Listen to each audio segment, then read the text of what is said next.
প্রিয় ছাত্রছাত্রী, সাজবাদী চ্যানেলে তোমাদেরকে স্বাগত জানাচ্ছি। তোমাদের উচ্চ মাধ্যমিক পরীক্ষা ইতিমধ্যে শুরু হয়ে গিয়েছে এবং বেশ কটি পরীক্ষাও তোমরা কমপ্লিট করেছো।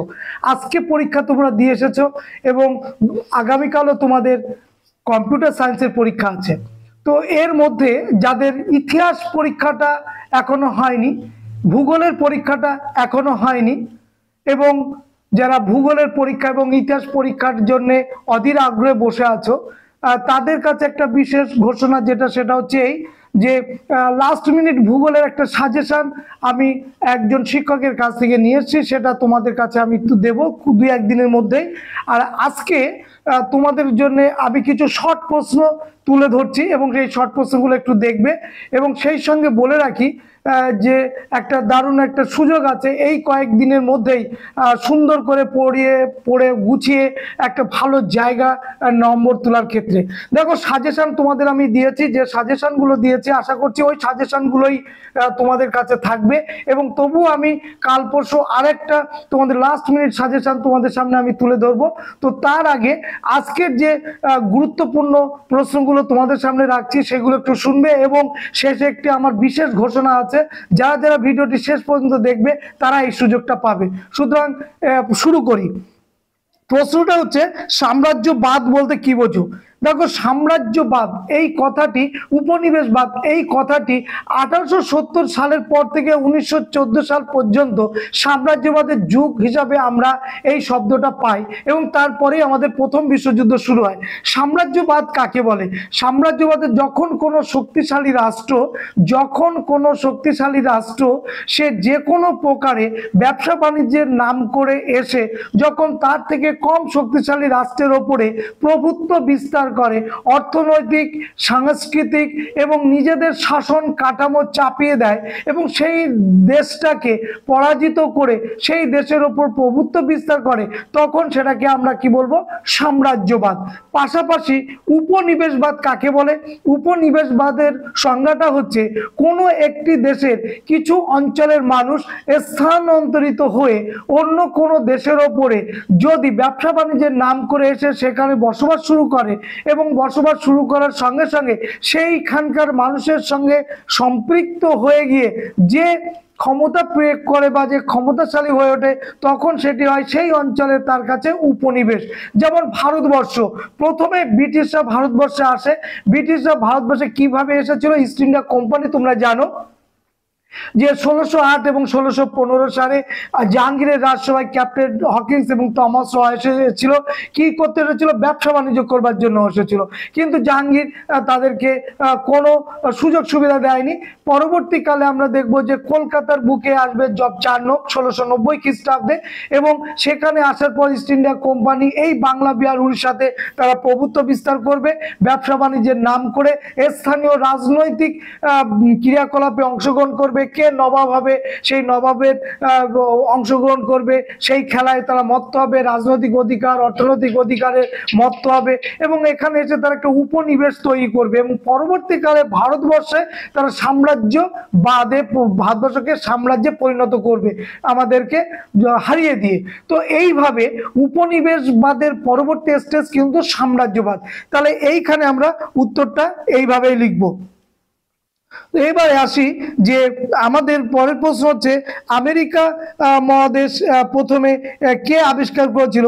দেখো, আমেরিকা মহাদেশ যিনি আবিষ্কার করেছিলেন তিনি হচ্ছেন, তোমরা সবাই জানো যে ক্রিস্টোফার কলম্বাস আমেরিকা মহাদেশটি আবিষ্কার করেছিল। পরের প্রশ্ন হচ্ছে, টমাস রো কে ছিলেন? দেখো, টমাস রো ছিলেন ব্রিটিশ রাজ জেমসের দূত, যিনি একটু আগে আমি বললাম যে 1615 খ্রিস্টাব্দে তিনি ভারতে ব্রিটিশদের ব্যবসা বাণিজ্য করবার জন্য টমাস রো এসেছিলেন 1615 খ্রিস্টাব্দে। তার আগে এসেছিলেন ক্যাপ্টেন হকিংস। উদ্দেশ্য ছিল ব্যবসা বাণিজ্য করবার, কিন্তু সেই সময় মুঘল সম্রাট ছিলেন জাহাঙ্গীর, তিনি কিন্তু সুযোগ সুবিধাটা দেননি। এরপরে আসে কি পরের প্রশ্ন হচ্ছে মুক্ত দ্বার নীতি প্রবক্তা কি। দেখো মুক্ত দ্বার নীতির প্রবক্তা আমরা যার নাম পাই তিনি হচ্ছেন ব্রিটিশ মার্কিন পররাষ্ট্র সচিব জন হে কিন্তু মুক্ত দ্বার নীতির প্রবর্তক। এরপরে আসছি আমাদের পরের প্রশ্ন, অন্ধকূপ হত্যা কি বা ব্ল্যাক হোল ট্র্যাজেডি কি। দেখো এইখানে একটুখানি বেশি করে বলি যে ব্ল্যাক হোল ট্র্যাজেডির একটু আগে একটু আমরা যদি ধরি এইভাবে যে ইস্ট ইন্ডিয়া কোম্পানি যখন ফোর্ট উইলিয়াম দুর্গ তৈরি করছে এবং ওইদিকে ফরাসিরাও তাদের দুর্গ তৈরি করছে, সেই সময় কিন্তু খবর পৌঁছে যায় নবাব সিরাজদৌল্লার কাছে যে ফরাসি এবং ইংরেজরা দুর্গ নির্মাণ করছে অবৈধভাবে এবং কোম্পানি কি ফরাসিরা নবাবের কাছ থেকে কোনো অনুমতি নেয়নি। স্বভাবতই নবাব কি করলেন, তিনি দুধ পাঠিয়ে বারণ করবার জন্য দুধ পাঠালেন, কিন্তু আমরা কি দেখলাম যে ফরাসিরা দুর্গ নির্মাণ বন্ধ করলো কিন্তু ফোর্ট উইলিয়াম দুর্গ ইস্ট ইন্ডিয়া কোম্পানি নির্মাণ করা বন্ধ করলো না। এবং শুধু তাই নয়, আমাদের নবাবের দুধকে অপমান করে তাড়িয়ে দিল। তো নবাব এটা কখনো মেনে নেয়নি। তো নবাব কি করলো, তখন মুর্শিদাবাদ থেকে এলো এবং কলকাতা দখল করে নিল এবং কলকাতা দখল করে নিয়ে তিনি তখন নাম দিলেন আলীনগর এবং আলীনগরের নাম দিয়ে তিনি চলে যান। এবং পরবর্তীকালে আমরা দেখব যে তিনি চলে যেতেই আবার ইস্ট ইন্ডিয়া কোম্পানি কিন্তু কলকাতা দখল করে নিলেন এবং এই সময় এসে আবার নবাব যখন যুদ্ধ করলেন সেই যুদ্ধে কিন্তু নবাব হার হলো, আলীনগরের সন্ধি হয়ে গেল, এটা তোমরা জানো। তো এইখানে এই কলকাতা দখল করার সময় আমরা দেখলাম যে ইংরেজ কর্মচারী তিনি হলওয়েল তিনি একটা ঘটনার বাতাবরণ সৃষ্টি করেছিলেন। সেই ঘটনাটা কি, যে সেই ঘটনাটা হচ্ছে অন্ধকূপ হত্যা কাহিনী, যেটা 14 ফুট 10 ইঞ্চি মাপের একটা ছোট্ট কক্ষে তিনি অর্থাৎ নবাব সিরাজদৌল্লা 146 জন ইংরেজ সৈন্যকে নাকি বন্দি করে রেখেছিলেন এবং তার ফলে শ্বাসরুদ্ধ হয়ে 123 জন মারা যায়। অর্থাৎ ওই ছোট্ট কক্ষে যেখানে 10 জনও থাকা যায় না, সেখানে নবাব সিরাজদৌল্লা নাকি 146 জনকে বন্দি করে রেখেছিলেন। দেখো এটা একটা অবিশ্বাস্য ব্যাপার, আমাদের কাছে আজও তাই, আমরা এটা বুঝেছি এবং এখনকার ঐতিহাসিকরা এটাকে বলেন যে নবাবের চরিত্রকে কালিমালিপ্ত করবার জন্য একদম পূর্ব পরিকল্পনা মাফিক ইংরেজ ঐতিহাসিক বা কর্মচারী হলওয়েল এই ঘটনার অবতারণ ঘটিয়েছিলেন। এবং শুধু তাই নয়, এখানে সব থেকে আরেকটা বড় ব্যাপার যেটা আমাদেরকে খুব যন্ত্রণা দেয়, যে এত বড় মিথ্যে কথা ব্রিটিশরা বললো বা ইংরেজ ওই কর্মচারী হলওয়েল বা ঐতিহাসিক হলওয়েল বললেন যে যাদের নাম তিনি মৃতের তালিকায় দেখিয়েছিলেন তারা কিন্তু সশরীরে কিন্তু জীবন্ত অবস্থায় ঘোরাফেরা করছিল। সুতরাং এটা একটা ব্রিটিশরা ভারতের বা বাংলার নবাবকে অপমান করবার জন্য একটা ধৃষ্টতার পরিচয় দিয়েছিল এই ঘটনাকে অবতারণা করে। সুতরাং এই ঘটনাটাই আমরা বলছি অন্ধকূপ হত্যা কাহিনী বা ব্ল্যাক হোল ট্র্যাজেডি। দেখো পরের প্রশ্ন আছে যে কোন ভূমি ব্যবস্থা জমিদারদের জমির ওপর মালিকানা আর সত্ত্ব দিয়েছিল, কোন ভূমি বন্দোবস্ত। দেখো এখানে লর্ড কর্নওয়ালিস প্রবর্তিত 1793 খ্রিস্টাব্দে যে চিরস্থায়ী বন্দোবস্ত চালু হয়েছিল বাংলা, বিহার, উড়িষ্যা, এক কথায় সুবে বাংলাতে, সেটাকেই আমরা বলছি যে ভূমি বন্দোবস্তের ওপর জমির মালিকানা দেওয়া হয়েছিল। কেন? কারণ সূর্যাস্ত আইন অনুযায়ী সূর্য ডুবে যাওয়ার আগে, বছরের শেষ দিনে 31শে ডিসেম্বর সূর্য ডুবে যাওয়ার আগে কোম্পানির ঘরে জমিদারির সমস্ত রাজস্ব জমা করে আসতে হবে। যদি করে আসে তাহলে তার বৈধতা পেল, জমির বা জমিদারির সত্ত্ব টিকে থাকলো, নইলে সেটা কিন্তু নিলাম হয়ে যাবে, তাই না? তাহলে এই ব্যবস্থাটা আমরা দেখলাম যে চিরস্থায়ী বন্দোবস্ত লর্ড কর্নওয়ালিস, এবং লর্ড কর্নওয়ালিস এটাই তিনি করে জমির মালিকানা সত্ত্ব দিয়েছিলেন। পরের প্রশ্ন, ক্যান্টন বাণিজ্য কাকে বলে। দেখো ক্যান্টন বাণিজ্য কাকে বলে, 1759 খ্রিস্টাব্দে আমরা দেখব যে 1759 খ্রিস্টাব্দে চীনের অন্যতম বন্দর ক্যান্টনকে কেন্দ্র করে যে বাণিজ্য গড়ে উঠেছিল সেটাকে আমরা বলছি ক্যান্টন বাণিজ্য। কেমন? আচ্ছা, এর মধ্যে এই ভিডিওর মধ্যে একটা সুখবর দিয়ে রাখি, যারা এবার উচ্চ মাধ্যমিক দিচ্ছ তোমরা এর মধ্যে যে সময়টুকু আছে সেই সময়টুকুর মধ্যে যদি আমার কাছ থেকে ফ্রি এসএকিউ এবং এমসিকিউ নিতে চাও সেটা কিন্তু তোমরা একটু হোয়াটসঅ্যাপে হাই লিখে পাঠিয়ে দাও এবং তোমার নামটা লিখবে যে আমি উচ্চ মাধ্যমিক ক্যান্ডিডেট, আমি এসএকিউ এবং এমসিকিউ নিতে চাই। আমি একদম বিনামূল্যে তোমাদের এসএকিউ এবং এমসিকিউ গুলো দিয়ে দেবো। কেমন কি বললাম যে এসএকিউ এমসিকিউ সেটা তোমাদের আমি দিয়ে দেবো, আমার কাছে পিডিএফ করা আছে, তোমরা চাইলেই কিন্তু নিতে পারো। এবং আরো একটা ভালো খবর যেটা সেটা হচ্ছে যে আমি খুব শীঘ্রই তোমাদের কাছে আমি আবারও লাস্ট মিনিট একটা সাজেশন তোমাদের কাছে আমরা তুলে ধরবো। কেমন? আর আমার চ্যানেলে যে ভিডিওগুলো দেওয়া আছে এবছর এবং লাস্ট আমি ভিডিও দিয়েছি, তোমরা দেখবে যে সুয়েজ সংকট, সেটা কিন্তু অবশ্যই দেখবে, কারণ ওই প্রশ্নটা কিন্তু গুরুত্বপূর্ণ। কেমন? এবার আসি পরের প্রশ্ন। পরের প্রশ্ন হচ্ছে উডে ডেসপ্যাচ বা নির্দেশনামা বলতে কি বুঝি? উডে ডেসপ্যাচ, প্রথম কথা হচ্ছে চার্লস উডকে। চার্লস উড হচ্ছেন বোর্ড অফ কন্ট্রোলের সভাপতি। 1854 সালে তিনি ভারতের শিক্ষা সংক্রান্ত একটা নির্দেশনামা বা একটা প্রতিবেদন পেশ করবেন, যেটি তার নাম অনুযায়ী নাম হবে উডের ডেসপ্যাচ। কত সালে? 1854 সালে। কে প্রতিবেদনটা পাঠালেন? Charles would. তিনি কে? বোর্ড অফ কন্ট্রোলের সভাপতি। কোন জায়গার? ইংল্যান্ডের। তিনি ভারতের শিক্ষার জন্য প্রতিবেদন পাঠালেন এবং সেই প্রতিবেদনে তিনি কি বললেন?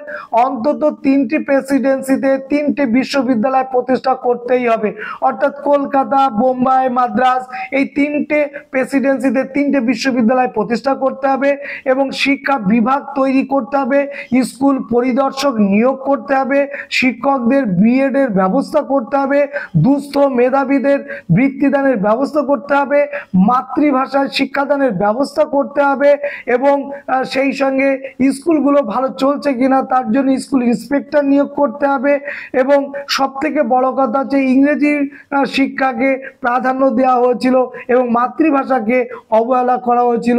তার সত্ত্বেও উডের ডেসপ্যাচ যুগান্তকারী সিদ্ধান্ত গ্রহণ করেছিল, যে সুপারিশগুলো ভারতে পাশ্চাত্য শিক্ষা বা শিক্ষার বিস্তারে অনবদ্য ভূমিকা পালন করেছিল। এই জন্যে উডের ডেসপ্যাচকে আমরা বলছি মহাসনদ বা ম্যাগনা কার্টা। সুতরাং উডের ডেসপ্যাচটা যদি আসে ঠিক এইভাবে উত্তরগুলো কিন্তু লিখে আসবে এবং যতটা জায়গা থাকবে তোমরা জানো যে তোমাদের দাগ নম্বর অবধি লিখতে হবে না, দাগ নম্বর এবং নির্দিষ্ট জায়গায় তোমাদের এই প্রশ্নগুলোর উত্তর লিখতে হবে এবং সেইখানে যে জায়গা থাকবে তাতে কিন্তু ভয় পাওয়ার কোনো কারণ নেই। যথেষ্ট জায়গা এবং যথেষ্ট পরিমাণে উত্তর লেখার জায়গাটা নির্দিষ্ট করা আছে, তুমি সেখানেই কিন্তু লিখে আসতে পারবে। কেমন? পরের প্রশ্ন হচ্ছে দেখব যে পাকিস্তান কথাটি প্রথম কে ব্যবহার করেন? চৌধুরী রহমত আলী প্রথম পাকিস্তান কথা উল্লেখ করেছিলেন, যে পুস্তিকায় তার নাম হচ্ছে নাও অর নেভার, এই পত্রিকাটাতে। এবার হচ্ছে সত্য বিলোপ নীতি বলতে কি বোঝো? দেখো, সত্য বিলোপ নীতি বলতে বোঝায় লর্ড ডালহৌসি প্রবর্তিত এমন একটা নীতি, যে নীতিতে বলা হয়েছে যে ব্রিটিশ আশ্রিত রাজ্য বা ব্রিটিশ শাসিত রাজ্যের কোনো শাসক যদি অপুত্রক অবস্থায় মারা যায় তাহলে সেই রাজ্যটি ব্রিটিশের সাম্রাজ্যভুক্ত হবে। এই যে নীতি, এই নীতিকে বলা হয় সত্য বিলোপ নীতি।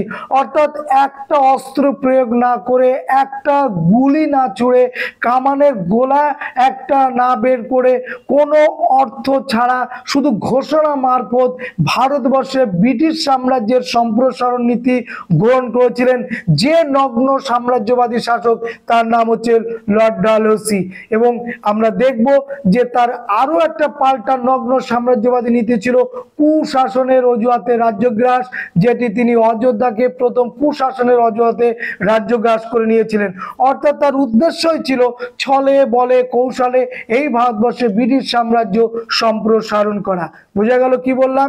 তাহলে সত্য বিলোপ নীতিতে সাতারা রাজ্যটি প্রথম তিনি কিন্তু দখল করে নিয়েছিলেন এবং এই নীতিটা কিন্তু পরবর্তীকালে হিতে বিপরীত হয়েছিল ব্রিটিশের কাছে, যে রাজ্যগুলো কুশাসনের অজুহাতে গ্রাস করে নিয়েছিলেন, যে রাজ্যগুলো সত্য বিলোপ নীতি প্রয়োগ করে দখল করে নিয়েছিলেন এবং পরবর্তীকালে সেই সমস্ত রাজ্যের শাসক এবং প্রজারা কিন্তু এটা মেনে নেয়নি, তারা কিন্তু মহাবিদ্রোহে কিন্তু অংশগ্রহণ করেছিল। সুতরাং এটা কিন্তু মাথায় রাখবে। তাহলে এইভাবে আমরা যে প্রশ্নগুলো আছে খুব গুরুত্বপূর্ণ প্রশ্ন, সেইগুলো নিয়ে আমরা আশা করছি লাগাতারভাবে ইতিহাস পরীক্ষার আগে আমরা ভিডিওগুলো দেব। তোমরা ভিডিওগুলো দেখবে এবং তোমাদের সময় মতো এই ভিডিওগুলোই দেখে নেবে। পাশাপাশি বলি, যে প্রশ্নগুলো এবছর কোনো ইম্পর্ট্যান্ট যেগুলো আমি ভিডিওতে দিয়েছি এবং তোমাদের সাজেশনও দিয়েছি, সেইগুলো কিন্তু বারবার চোখ বুলাবে। ভয় পাওয়ার কোনো কারণ নেই, কারণ ভয় পাওয়ার মতো জায়গায় তুমি নেই। সুতরাং ভয়কে জয় করো, পরীক্ষাটাকে জয় করো, ভালো রেজাল্ট করো এবং সুন্দর জীবন তোমার জন্য অপেক্ষা করছে। সবাইকে আজকের মতো এই ভিডিওতে আমি শুভেচ্ছা জানিয়েই শেষ করলাম। ধন্যবাদ।